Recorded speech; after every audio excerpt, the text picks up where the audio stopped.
Hello बच्चों, good morning. आज की तारीख है 21 मार्च 2025। आज के करंट अफेयर क्वेश्चन और ललन टॉप प्रश्नों में आप सभी का स्वागत है। बच्चों, आज हम सॉल्व करेंगे 21 मार्च के 10 करंट अफेयर क्वेश्चन पूरी व्याख्या के साथ सॉल्व करेंगे और हर प्रश्न के नीचे 2 से 3 ललन टॉप क्वेश्चन सॉल्व करेंगे, जो कि कुछ महीने पुराने करंट अफेयर क्वेश्चन हैं जिनका हम रिवीजन करेंगे। और इसी 10 करंट अफेयर क्वेश्चन के साथ साथ जीके जीएस प्रश्नों को भी सॉल्व करेंगे और लास्ट में हम 20 मार्च के करंट अफेयर क्वेश्चन का रिवीजन करेंगे। ठीक है, तो 2 मिनट इसमें लग जाएगा, बाकी के 20 मिनट टोटल जो है आप सभी हमारे साथ बने रहेंगे, जिनमें हम तो लगभग 50 से 60 क्वेश्चन का रिवीजन करने वाले हैं। अगर वीडियो अच्छी लगे तो प्लीज़ आप सभी से रिक्वेस्ट है वीडियो को ज़रूर लाइक करें।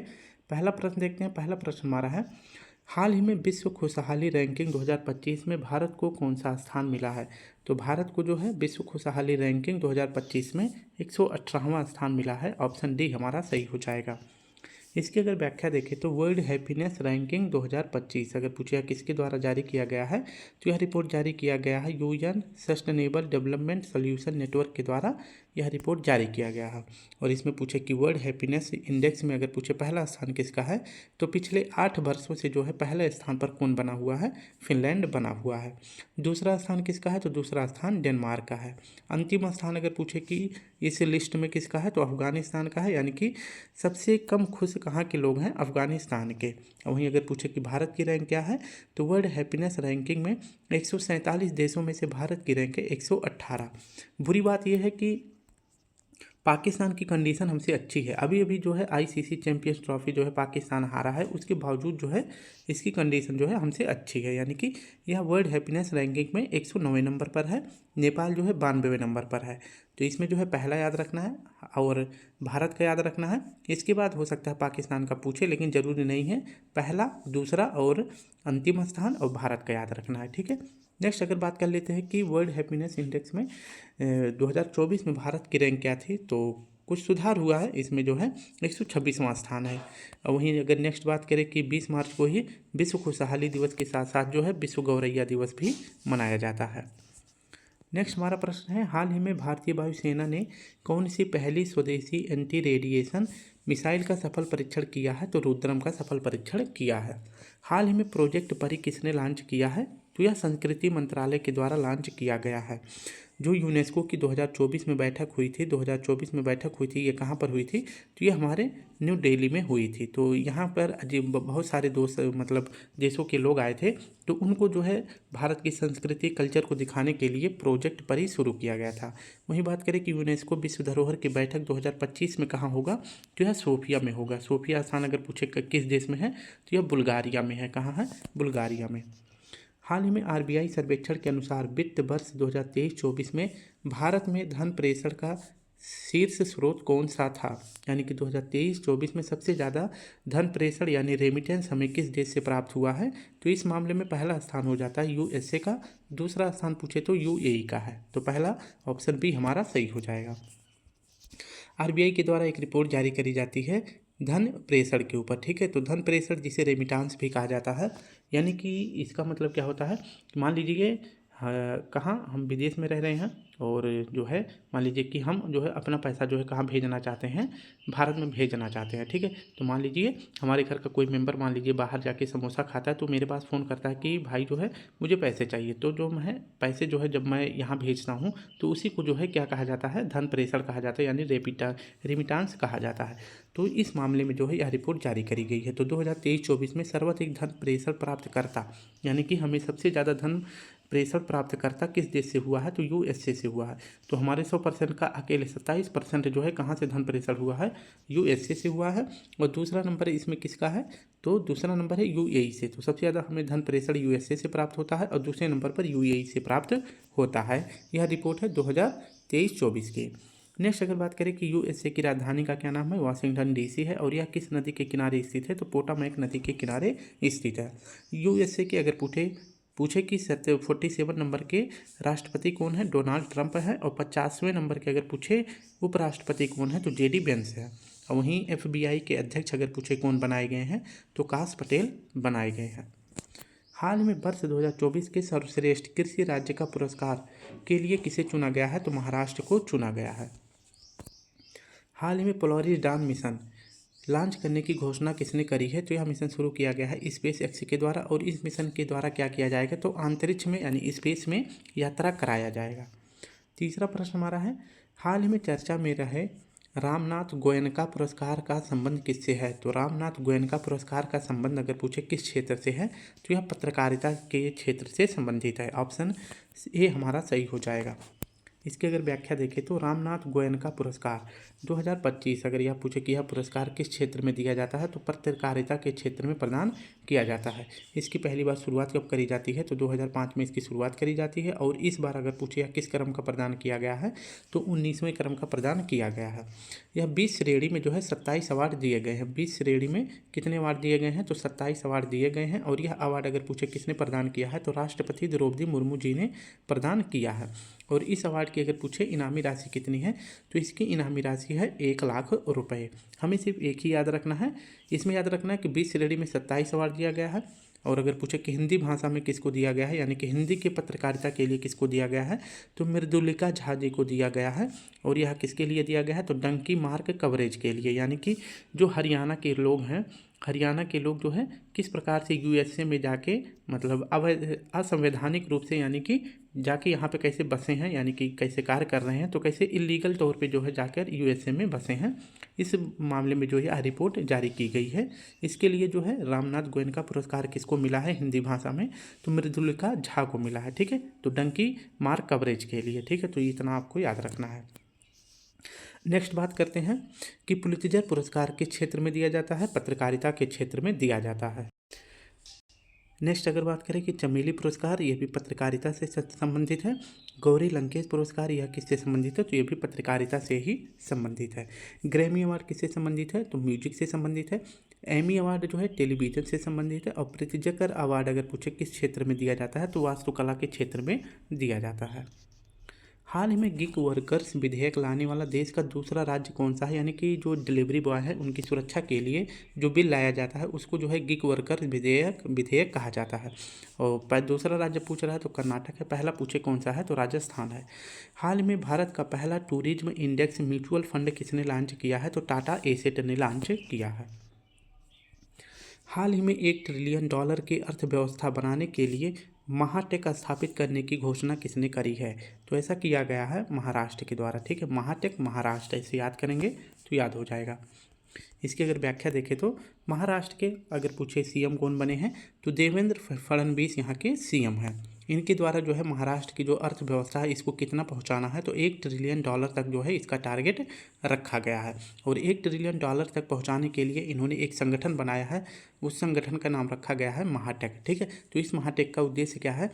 तो महाराष्ट्र सरकार के द्वारा जो भी योजनाएं शुरू की जाएंगी उनको जो है लोगों तक कैसे पहुंचाया जाए, कैसे विकास किया जाए, उन सभी जो है कार्यों को जो है किस प्रकार से क्रियान्वयन किया जाए, उसके लिए जो है महाटेक बनाया गया है, ताकि महाराष्ट्र का जो अर्थव्यवस्था है वह $1 ट्रिलियन तक पहुंच जाए। ठीक है, तो महाटेक अगर पूछे किसने शुरू करा है, महाराष्ट्र सरकार ने शुरू किया है। नेक्स्ट अगर बात करें महाराष्ट्र के बारे में, यहाँ पे कुछ महत्वपूर्ण नृत्य होते हैं जैसे लावनी, लेझम, तमाशा। ये सभी नृत्य कहाँ होते हैं? महाराष्ट्र में होते हैं। काला घोड़ा कला महोत्सव ये भी महाराष्ट्र में होता है, यह भी एक नृत्य है। और वर्ली पेंटिंग अगर पूछे किस राज्य से संबंधित है, तो ये भी महाराष्ट्र से संबंधित है। नेक्स्ट हमारा प्रश्न है, हाल ही में मुख्यमंत्री मंगला पशु बीमा योजना मुख्यमंत्री मंगला पशु बीमा योजना प्रारंभ करने की घोषणा किसने करी है? तो राजस्थान सरकार ने करी है। हाल में वर्ष 2023-24 के लिए वित्तीय समावेशन सूचकांक किसने लॉन्च किया है? तो आरबीआई के द्वारा लॉन्च किया गया है। आरबीआई का अगर पूछे राष्ट्रीयकरण कब किया गया था, तो 1949 में किया गया था, ये आपको याद रखना है। और इसका मुख्यालय जो है जब स्थापना किया गया था 1935 में, तो इसका मुख्यालय कहाँ था? कोलकाता में। और इसके बाद 1937 में इसका कोलकाता से जो है इसका जो मुख्यालय कोलकाता से कहाँ ट्रांसफ़र कर दिया जाता है? मुंबई में इसका जो है कोलकाता जो इसका मुख्यालय है आरबीआई का, ये मुंबई में ट्रांसफ़र कर दिया जाता है। हाल में दूरसंचार और आईटी क्षेत्र में नवाचार के लिए इनक्यूबेशन प्रोग्राम समर्थ किसने लॉन्च किया है? तो यह लॉन्च किया गया है C.DOT के द्वारा। ऑप्शन डी हमारा सही हो जाएगा। बात करते हैं सामर्थ्य प्रोग्राम, यह किसने शुरू करा है? तो यह शुरू किया गया है C.DOT के द्वारा। ठीक है, C.DOT का फुल फॉर्म देखें तो सेंटर फॉर डेवलपमेंट ऑफ टेलीमेट्रिक इसका जो है फुल फॉर्म होता है। और इसका उद्देश्य क्या है, तो कोई भी मान लीजिए कोई स्टार्टअप है, टेलीकॉम है, अगर टेलीकॉम जो है उसको बनाना है तो उसके लिए जो स्टार्टअप होता है उसको जो है इंक्यूबेशन करना है। यानी कि जैसे कोई बेबी जब जन्म लेता है तो उनको जो है उसको किस प्रकार से माहौल में रखा जाए, तो उसके लिए एक प्रकार का इंक्यूबेशन होता है ताकि बेबी जो है अच्छी तरह से सांसें ले सके, उसकी देखभाल हो सके। तो उसी प्रकार से जो स्टार्टअप होता है उसको बढ़ावा देने के लिए, उसको डेवलपमेंट करने के लिए एक प्रोग्राम शुरू करा गया है, समर्थ प्रोग्राम। तो उस स्टार्टअप को आगे तक बढ़ाया जा सके उसी के लिए जो है इंक्यूबेशन प्रोग्राम शुरू किया गया है, ये आपको याद रखना है। और इस समर्थ प्रोग्राम को शुरू किसने करा है, तो C.DOT ने शुरू किया है, ठीक है। तो अगर यह पूछे किससे संबंधित है, यह टेलीकॉम सेक्टर से संबंधित है, ये आपको याद रखना है, ठीक है। नेक्स्ट अगर बात कर लेते हैं कि हाल ही में खारची पूजा महोत्सव का आयोजन कहाँ हुआ है, तो इसका आयोजन किया जाता है त्रिपुरा में। कुछ महत्वपूर्ण फेस्टिवल हैं जैसे गरिया पूजा, होजागिरी फेस्टिवल, ये भी दोनों त्रिपुरा से ही संबंधित है। हाल ही में विंबलडन पुरुष एकल 2024 का विजेता कौन बना है, तो कार्लोस अल्कराज बने हैं। अभी जो है 2025 का ऑस्ट्रेलियन ओपन हुआ है, इसमें महिला और पुरुष विजेता पूछे कौन बना है, तो पुरुष विजेता बना है जेनिक सिनर, और महिला विजेता अगर पूछे कौन बनी है तो मेडिसिन कीज बनी है। हाल में कोपा अमेरिका चैंपियनशिप 2024 का खिताब किसने जीता है, तो यह जीता है अर्जेंटीना ने। और किसको हरा दिया है, तो बुल्गारिया को हरा के जीता है, ठीक है। हाल ही में लोकसभा सचिवालय ने संसद भाषणी शुरू करने के लिए किसके साथ समझौता किया है, तो लोकसभा ने क्या शुरू करा है, संसद भाषणी शुरू करा है। और यह जो है संसद भाषणी में समझौता किसके साथ किया गया है, लोकसभा सचिवालय ने किसके साथ समझौता किया है, तो यह इलेक्ट्रॉनिक्स और सूचना प्रौद्योगिकी मंत्रालय के साथ जो है समझौता किया है।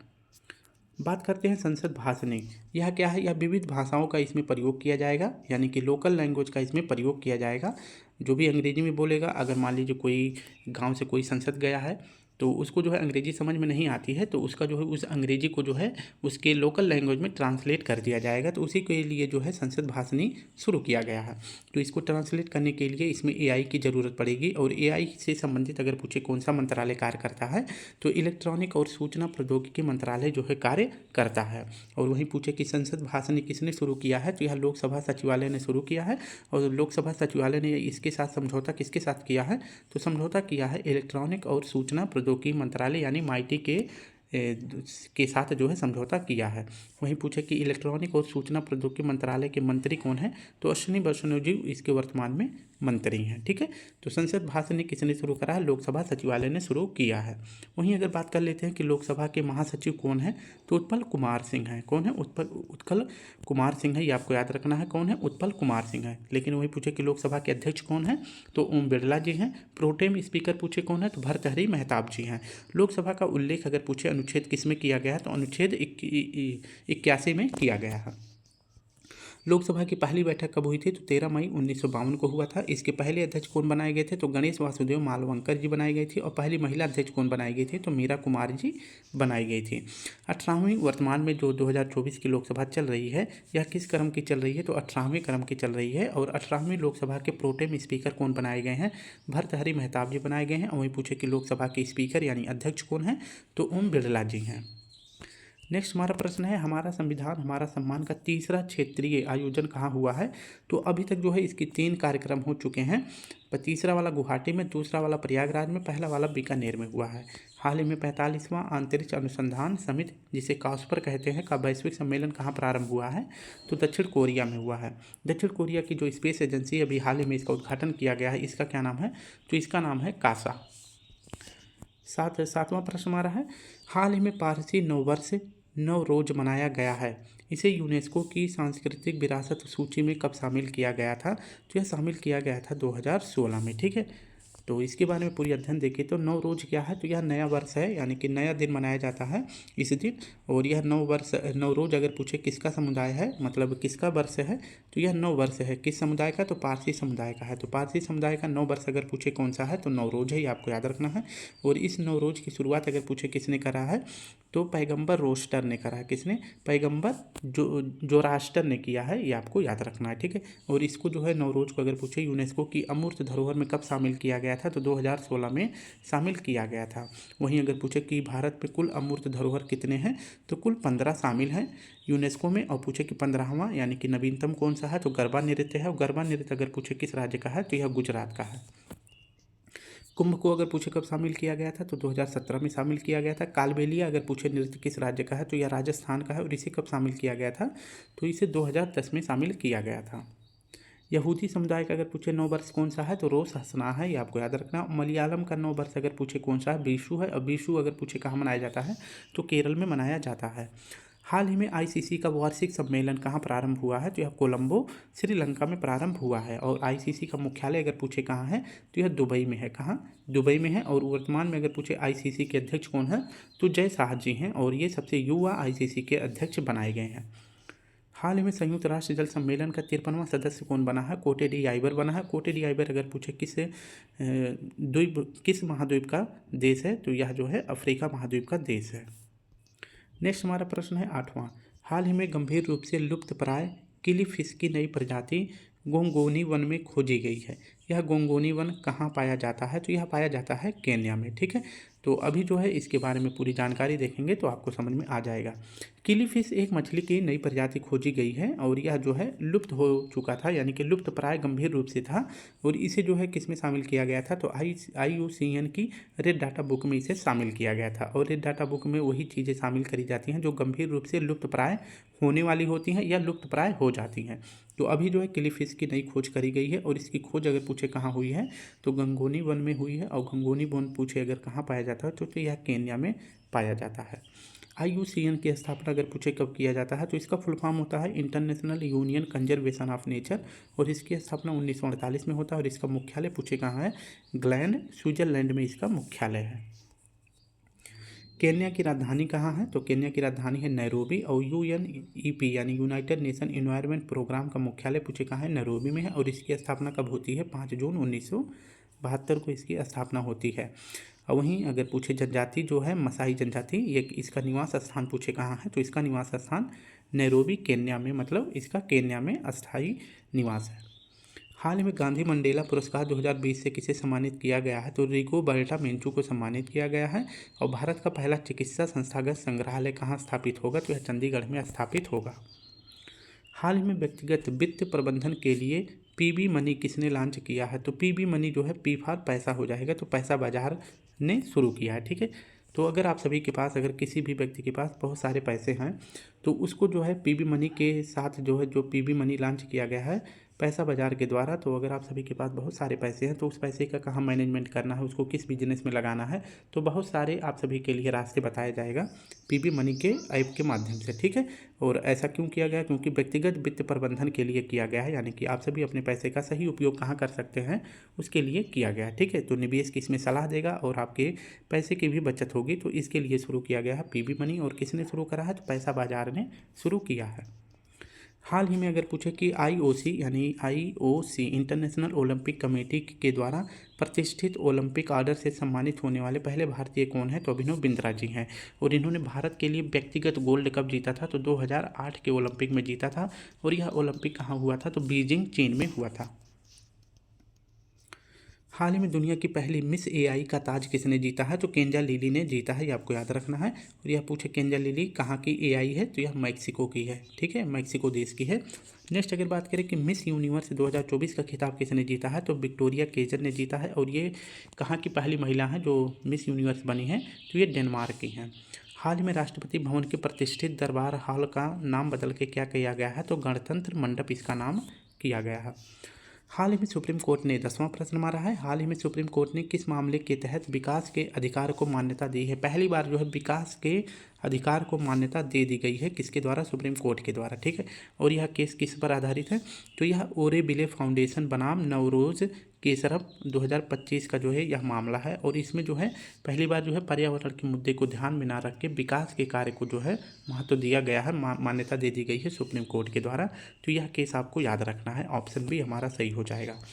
बात करते हैं ओरीविले, एक स्थान है तमिलनाडु में और यहाँ पे जो है विकास कार्य किया जा रहा था। ठीक है, लेकिन इस जो विकास कार्य हो रहा था इस पर रोक किसने लगा ली तो NGT ने, NGT ने इस पर जो है रोक लगा दी, यानी कि नेशनल ग्रीन ट्रिब्यूनल के द्वारा इस विकास कार्य पर रोक लगा दिया गया है। और कारण क्या बता के किया गया है कि जो ये विकास कार्य हो रहे हैं इससे जो है पर्यावरण प्रदूषण हो रहा है। फिर इसके बाद क्या करते हैं, ओरेबिले कहाँ पहुँच जाता है, तो यह संस्था पहुँच जाती है सुप्रीम कोर्ट में। सुप्रीम कोर्ट जो है यहाँ पे जो केस दर्ज होता है वह ओरेबिले फाउंडेशन बनाम नवरोज केसरफ के नाम से यह जो है दर्ज होता है, ठीक है। और इसमें सुप्रीम कोर्ट का फैसला क्या आता है कि स्वच्छ पर्यावरण के अधिकार के समान ही विकास का अधिकार को मान्यता दी गई है। तो इसमें सुप्रीम कोर्ट के द्वारा कहा गया है कि जो स्वच्छ पर्यावरण है ये तो सभी का अधिकार ही है, लेकिन जो है इसके साथ साथ जो है विकास भी होना चाहिए, ये भी तो सभी का अधिकार है। तो इस मामले में जो है जो एनजीटी थी इसको फटकार लगाया है कि हर बार जो है कहीं ना कहीं देखो अड़ंगे डाल देते हो कि मतलब पर्यावरण नुकसान हो रहा है, पर्यावरण नुकसान हो रहा है, तो विकास तो भी होना चाहिए, लोगों के रहने खाने पीने जीने का जो है साधन भी तो बनना चाहिए। तो इस मामले में जो है पहली बार जो है ओरेबिले फाउंडेशन बनाम नवरोज केसरफ में किसको जो है लीड मिला है, तो यहाँ पे जो है जो विकास कार्य हो रहा था इसको लीड मिला है सुप्रीम कोर्ट के द्वारा, ठीक है। और सुप्रीम कोर्ट ने इसमें अनुच्छेद किसका उदाहरण दिया है, तो अनुच्छेद 14 का उदाहरण दिया है, 19 का उदाहरण दिया है और 21 का उदाहरण दिया है। जिसमें अनुच्छेद 14 में कहा गया है कानून के समक्ष जो है सभी की समानता एक बराबर होगी। अनुच्छेद 19 में कहा है कि सभी के काम करने, बोलने और घूमने की आज़ादी होगी। और 19 से अनुच्छेद 21 में क्या कहा है कि सभी के लिए स्वच्छ पर्यावरण होगा और जीने का सभी के लिए अधिकार होगा। लेकिन जिएगा कब, जब उसकी उन सभी के पास जो है जब विकास कार्य मिलेगा, रहने खाने पीने के लिए जब उनको विकास मिलेगा तभी तो वो जो है जीने का अधिकार उनका पूरा होगा। तो इस मामले में जो है स्वच्छ पर्यावरण के अधिकार को जो है समान विकास का अधिकार को मान्यता दे दी गई है, ठीक है। तो विकास कार्य को पहली बार मान्यता दे दी गई है सुप्रीम कोर्ट के द्वारा। तो ये केस आप सभी को याद रखना है, ठीक है। नेक्स्ट बात करते हैं कि हाल ही में संस्कृति श्रेणी में भारत का 43वां विश्व धरोहर, अगर पूछे यूनेस्को विश्व धरोहर स्थल कौन सा है, तो मोइदम है। मोइदम क्या है, एक कब्रगाह है और यह किस राज्य का है, तो यह असम राज्य का है। हाल ही में विश्व अंतरिक्ष पुरस्कार के लिए किसे चुना गया है, तो इसरो को चुना गया है। 20 मार्च के करंट अफेयर क्वेश्चन का रिवीजन करते हैं, 2 मिनट में हम रिवीजन कर लेंगे। बात करते हैं सुनीता विलियम्स और बुच विल्मोर 9 महीने अंतरिक्ष में रहने के बाद पृथ्वी पर क्रू 9 कैप्सूल की सहायता से लौटे हैं। इस कैप्सूल का संबंध किससे है, तो इसका संबंध है स्पेस एक्स से। हाल ही में यूएसए के think tank the future of free speech के वैश्विक अध्ययन में 33 देशों में भारत को कौन सा स्थान मिला है, तो भारत को 24वां स्थान मिला है। हाल ही में एशियाई फिल्म अवार्ड 2025 में सर्वश्रेष्ठ फिल्म का पुरस्कार किसको मिला है, तो इसका अवार्ड मिला है all we imagine as light. और यह पूछे इसका आयोजन कहाँ किया गया था, तो हांगकांग में इसका आयोजन किया गया था। प्रतिवर्ष दुनिया भर में विश्व गौरैया दिवस कब मनाया जाता है, तो यह 20 मार्च को मनाया जाता है। हाल ही में खेलो इंडिया पैरा गेम्स 2024 का शुभंकर उज्ज्वला लॉन्च किया गया है। इस उज्ज्वला का संबंध पूछे किससे है, तो गौरैया से संबंधित है। हाल ही में प्रारंभिक द्विपक्षीय नौसैनिक अभ्यास वरुण 2025, इसका आयोजन किसके साथ किया जाता है, तो यह फ्रांस के साथ किया जाता है। भारत का पहला PPP model green waste processing plant कहाँ स्थापित होगा, तो यह इंदौर में प्रारंभ हुआ है। हाल में केंद्रीय खेल मंत्री मनसुख मंडाविया ने फिट इंडिया आइकॉन के लिए किसे नामित किया है, तो यह नामित किया है आयुष्मान खुराना जी को। हाल ही में आरबीआई ने स्थानीय मुद्रा पर व्यापार को बढ़ावा देने के लिए किसके साथ समझौता किया है, तो यह समझौता किया है मॉरिशस के साथ। 10वां प्रश्न है, हाल ही में चर्चा में रही PS रमन की पुस्तक लियो द अनटोल्ड स्टोरी किससे संबंधित है, तो यह CSK यानी चेन्नई सुपर किंग से संबंधित है। तो बच्चों इस प्रकार से हमने अपने सभी प्रश्नों को पूरी व्याख्या के साथ और कल के करंट अफेयर क्वेश्चन और GK GS प्रश्नों को भी रिवीजन कर लिया। अगर वीडियो अच्छी लगे तो आप सभी से रिक्वेस्ट है प्लीज़ वीडियो को लाइक करें, शेयर करें, कमेंट करें। कल फिर मिलते हैं, तब तक के लिए आप सभी को प्यारा सा जय हिंद, जय भारत।